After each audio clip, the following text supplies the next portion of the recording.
G.L.U.E is an acronym, G.L.U.E. God's love undoes everything. Okay? But whatever you're going through, God's love will help you make it. And it will glue it back together. Well, so often people use the cliche, hump day, to describe Wednesday's value in the week. Well, one, I think hump has a connotation of the need to get over. And Wednesday is actually not the middle of the week, the work week for everybody. Sure, it's the middle of a 7-day week that keeps together the new week and the weekend, pulls them together. That's why I call this session Glue Wednesday. You see, it's my belief that we don't have to get over. We need to find ways to keep it together. And my glue is G.L.U.E. God's love undoes everything, because that's what keeps it together. And in this segment, what I'll do is I'll reinforce the life lesson that life is about going from one puzzle to the next. You're either a small, medium, or large piece of each puzzle in your family, social, or business relationships. Yet, no matter what size puzzle piece you think you are, without you, the puzzle is labeled as incomplete. I'm Sporty King. Welcome to Glue Wednesday. Today, my focus will be on you. Just kidding. It's going to be on me. And that's a principle that I actually want you to always remember. Put yourself first. You see, you can't help anybody until you help yourself, physically, mentally, and spiritually. We hear it if you've ever flown on a commercial airline. You hear what they say? If we lose cabin pressure, oxygen masks will drop down. If you're traveling with small children, put yours on first. 2 kids, figure out which one you like best.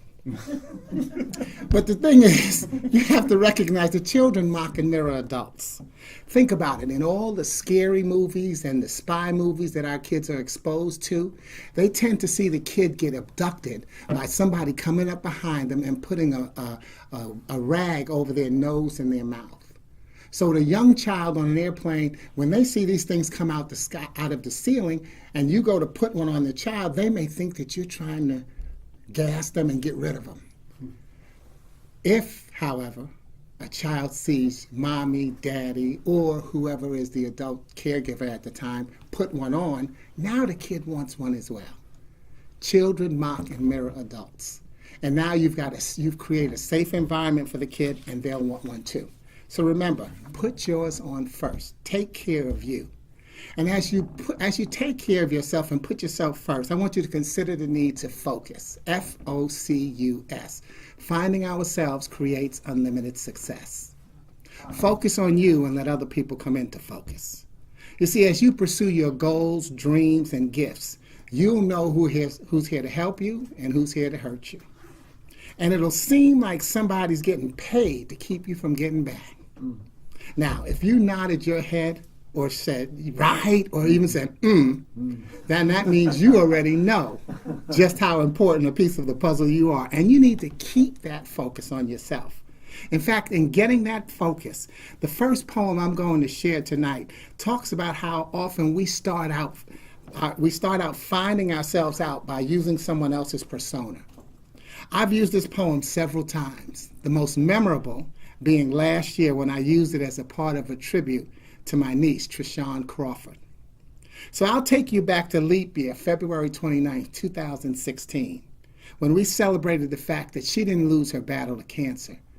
What she did is not go against the Lord's will. But before we go there, last week, October 28th, she would have celebrated her 47th birth anniversary. And you know what was cool? Her sister kept her Facebook page open. And so on Friday, we were sending happy birthday wishes to her spirit and thanking her for the impact she had on so many lives. As you listen and enjoy, consider the impact that you have on the many lives that you touch by claiming your piece of the puzzle. Here's the tribute. When the grass is greener on the other side, it's usually one of 3 reasons. 1, they have a higher water bill. 2, it's artificial.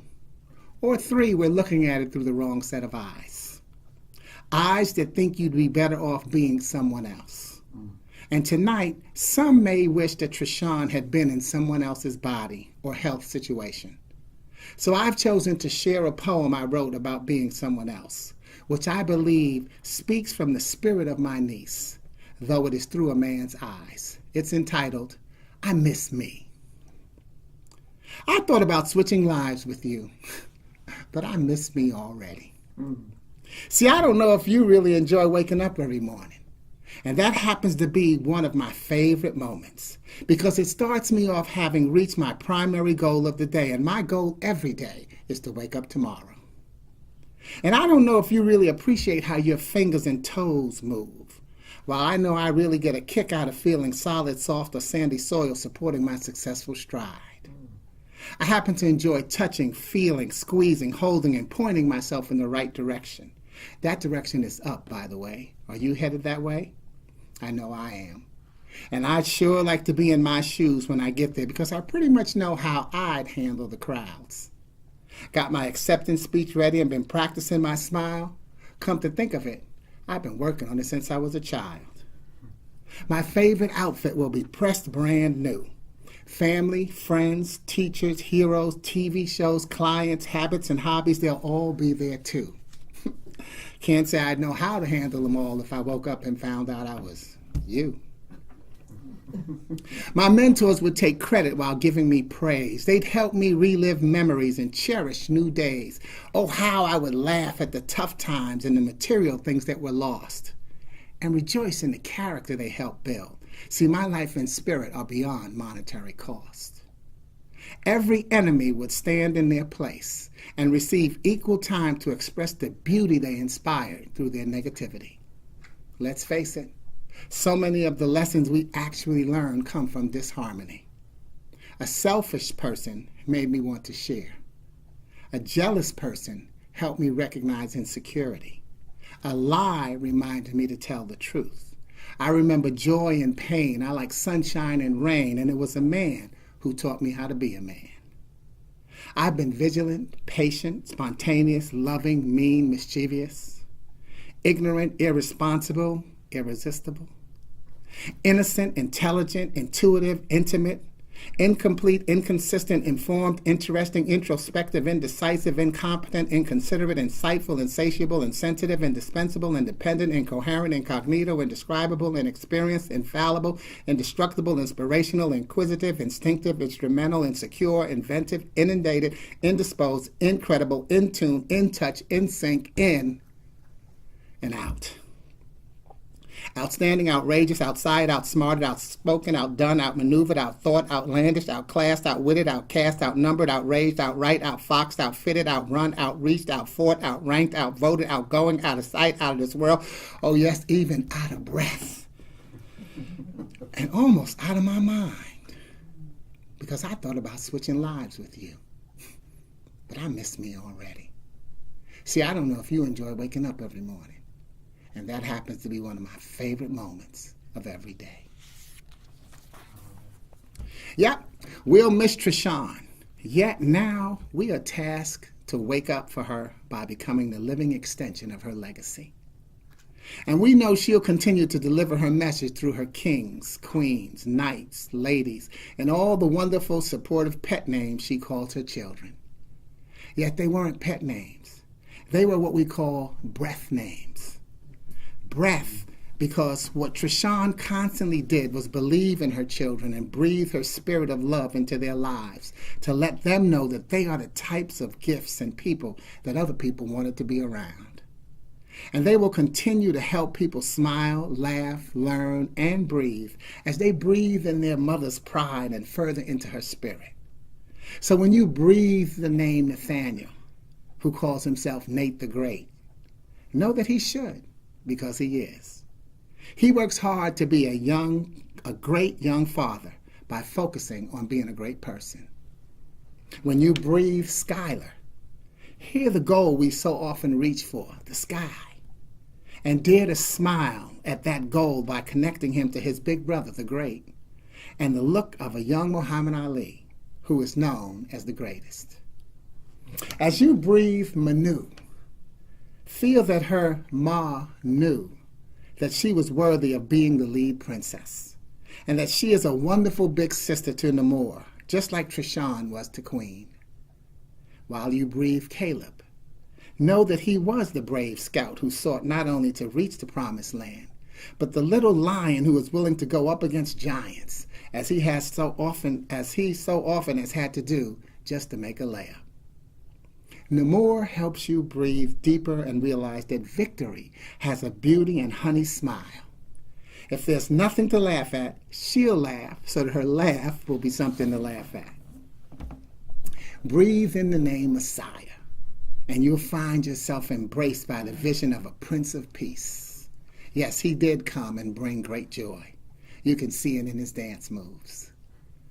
And with your deepest breath, know that Ava, like Eve, is a curious woman with the same vowel on either side of her V for the vicarious life Trishan will continue to live through those bright young seeds and whisper to them in the garden. God loves me so much that he decided to choose me now. And I'm enjoying the miracles nonstop. To some, it may look like what he's done is closed the door behind me, but he's actually opened up a new one in front of me. Like her children, you may miss her. But what's more important is that you don't lose sight of who you are. Who you are is the living extension of her legacy. Don't miss out on that by putting a stop to enjoying your life.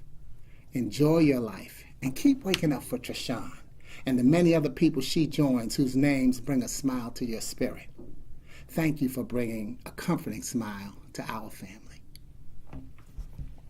So come on back to November 2017. You see, that poem was from my book, Your Name Came to Mind. And you'll find focus as one of the most powerful acronyms I use in my book, Affirmations. Meanwhile, one of my favorite lines in that poem may get hidden from most. It's the stanza that says, so many of the lessons we actually learn come from disharmony. A selfish person made me want to share. A jealous person helped me recognize insecurity. A lie reminded me to tell the truth. I like joy and pain. I like sunshine and rain. And this is the line. It was a man who taught me how to be a man. My father's name was Ricky. And Ricky left when I was about 2 years old. In fact, we were 3, 2, 1 when he left. But he never left my life. He stayed in my life. And I didn't agree with everything that he did. But the base of who I am as a man comes from the simple principles, morals, and values that he breathed into me. He always said that if he hadn't been forced to drop out of school in the 6th grade, he would have become the President of the United States. One of the things he wouldn't allow me to do, he wouldn't allow me to wear my favorite team's jersey. I could wear my favorite team's jersey, but not a player's name on my back. Because he said if I put another man's name on my back, then that meant that that man owned me. Wow. And then he taught me a business principle that you work at a company with people for yourself. And those lessons have always stayed with me, and I think they're the base of my success as an entrepreneur. Because I know that no one owns me but me. Mm-hmm. And even when I worked in corporate America, I worked at the Wall Street Journal for 18 years. And part of my success was the fact that I never had said to anybody I work for the Wall Street Journal. I always worked at the Wall Street Journal. And any company would actually want you to have that mindset that you work at that company with the people for you, because there's something that you'll do for you that you won't do for a company. You've heard countless people say, well, hey, that's my 9 to 5. 5 o'clock, I'm off. Well, when you're working for yourself, you're never off. And the truth is you've always been working for yourself. Even if it's to put food on the table for your family, you work for you. But they can't allow you to, see, companies can't allow you to really nurture that thought, because a lot of people will misuse it.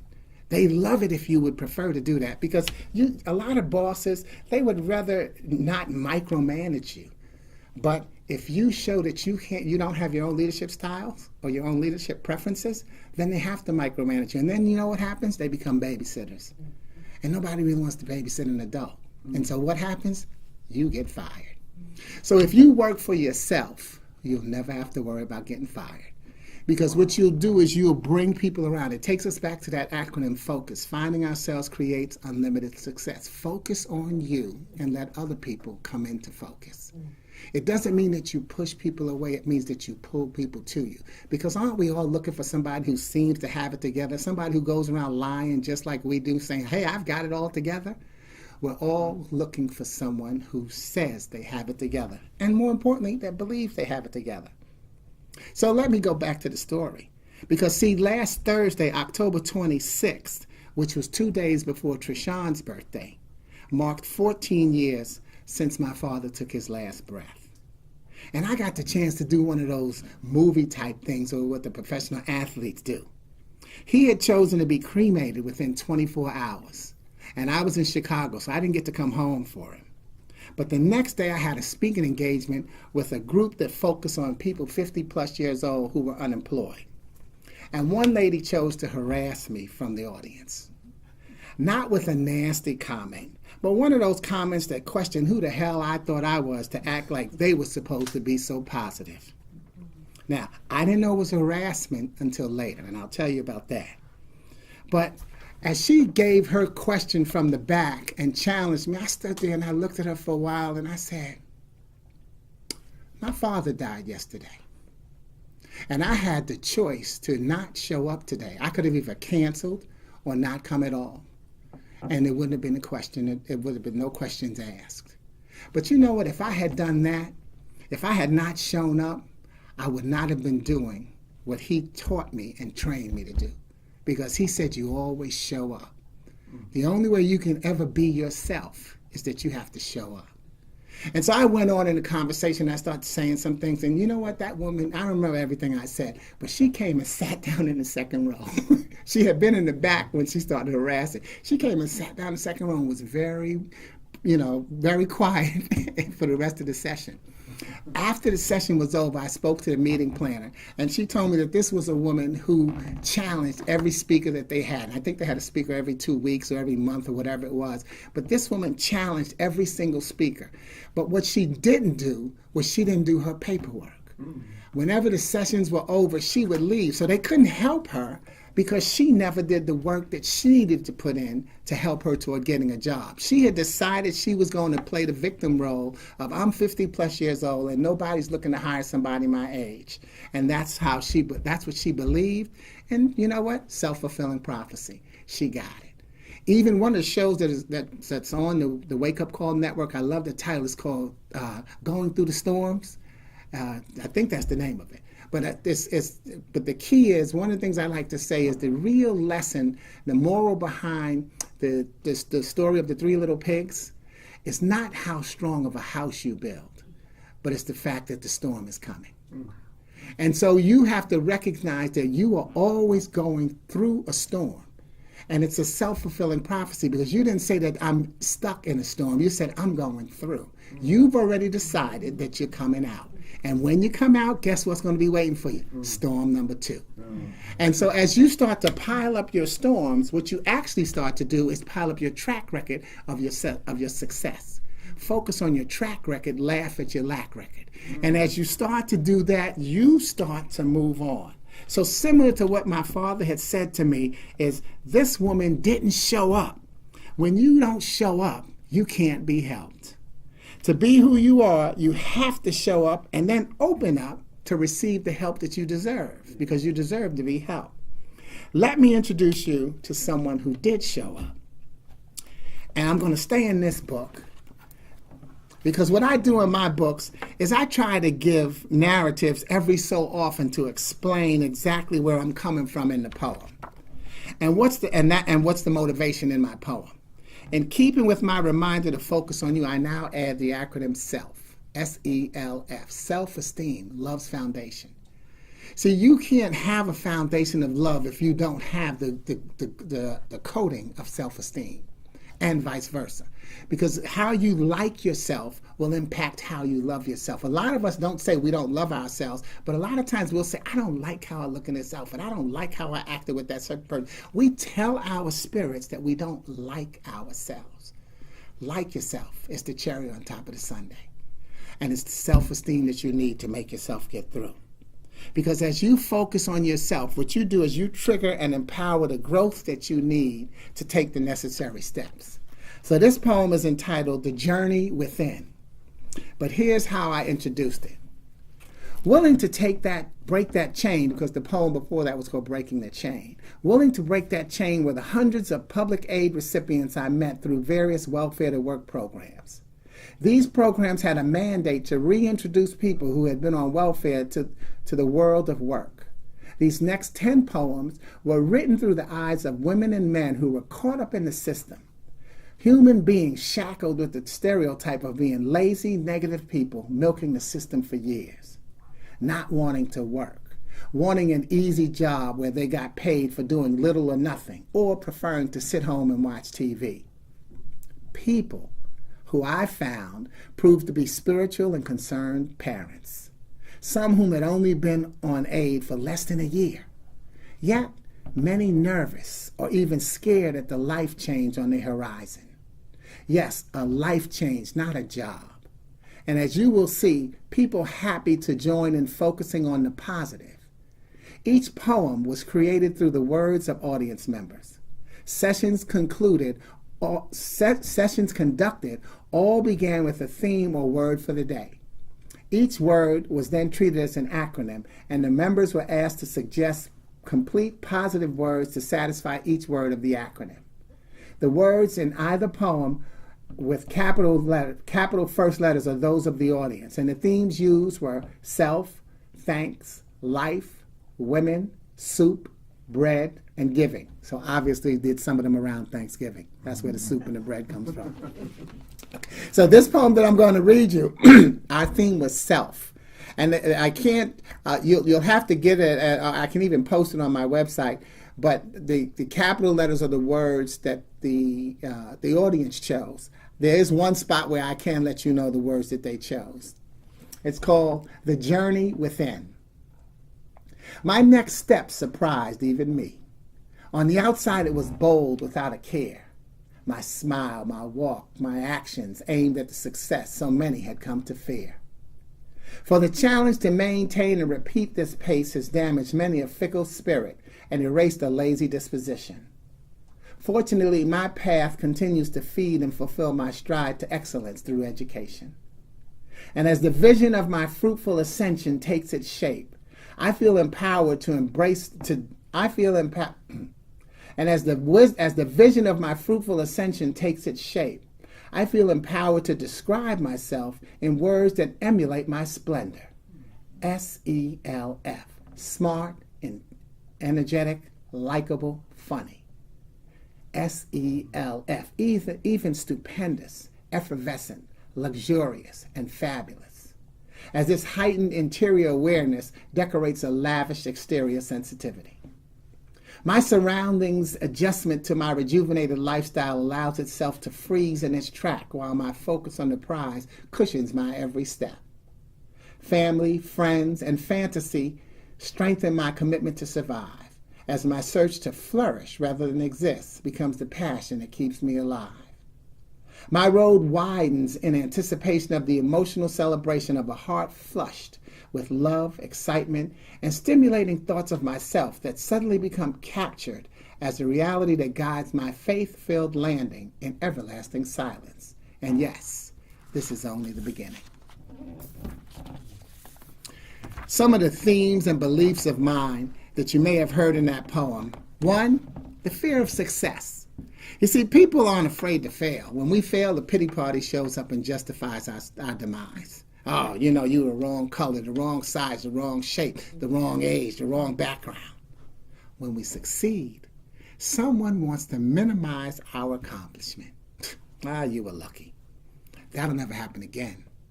How'd you get away with that? Who do you know? Who'd you kiss? And then the second thing, the journey is eternal. Remember, focus? And can be shocking when we take that first step. Here's that line in the poem. My next step surprised even me. On the outside, it was bold without a care. My smile, my walk, my actions aimed at the success so many have come to fear. So the fear of failure, the fear of success is stronger than the fear of failure. And 3, choose your messengers carefully. Your surroundings will adjust to you. In the poem I wrote, My surroundings adjustment to my rejuvenated lifestyle allows itself to freeze in its tracks, while my focus on the prize cushions my every step. Choose your messengers carefully and recognize that you're also someone's messenger. Remember that once you make another good decision, because you've made a lot of them, change your life direction by making the adjustments in your surroundings. You're supposed to outgrow certain people and habits. Don't question yourself so much. Push yourself a little further. And so another reference to the poem, it said, my road widens in anticipation of the emotional celebration of a heart flushed with love, excitement, and stimulating thoughts of myself that suddenly become captured as the reality that guides my faith-filled landing in everlasting silence. And yes, this is only the beginning. So that's what you have to remember to do, is push yourself a little harder. You're supposed to outgrow certain people. Let's recap this session. First, focus. Focus on you and let others come into focus. Because if you forget who you are and forget to show up, not only will your journey be unsuccessful, but you'll miss being yourself and adding your piece of the puzzle. Remember, life is about going from one puzzle to the next. You're either a small, medium, or large piece of the puzzle. Yet no matter what size piece of the puzzle you think you are, without you, that puzzle is called incomplete. Thank you for letting me be a piece of your puzzle this evening. Have a safe and savvy week. My name is Sporty King. This is G.L.U.E Wednesday. Let's plan to do it again.